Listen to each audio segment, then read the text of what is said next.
This is Dr. Joe. What we're looking at today is we're looking at your nervous system and how that relates to something called dermatomes. So your nervous system, you have a brain and you have a spinal cord. Most people are pretty familiar with that. Then you have nerves that branch off throughout your shoulders and your arms, and then throughout your hips, and they go down your legs.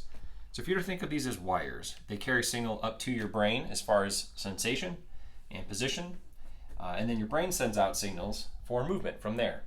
When we're looking at the sensation part of it, each nerve goes into one or several different levels.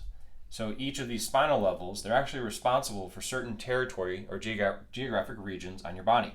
So if we look at this chart right here, you can see how some things are painted in these different stripes. So you can have something that is what we would call like an S2 issue, but you might actually feel it like down the side or down the back of your leg. Sometimes people will get pain on the bottom of their foot, they'll get pain on the outside of their shin, but it actually could be coming from their back.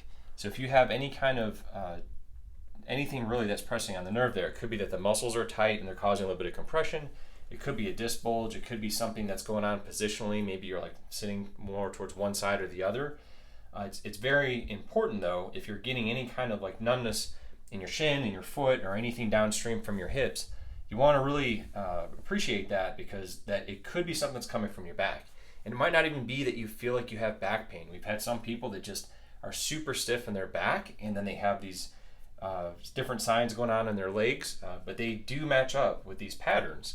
Now, this is just a general idea. It's not going to be exactly this cookie cutter thing for every person, but it's a pretty good guideline that if you have, pain or numbness or some kind of a weird sensation in this area, you definitely want to look upstream of there and then look at that level of your back. The most common ones, the people that get, are L5, S1, so the point where your spine connects to your pelvis, right around there.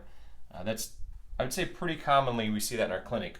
For people bending over a lot, it puts a lot of pressure towards the back part of their spine. So if you have any of these things, just make sure that you go ahead and get it checked out.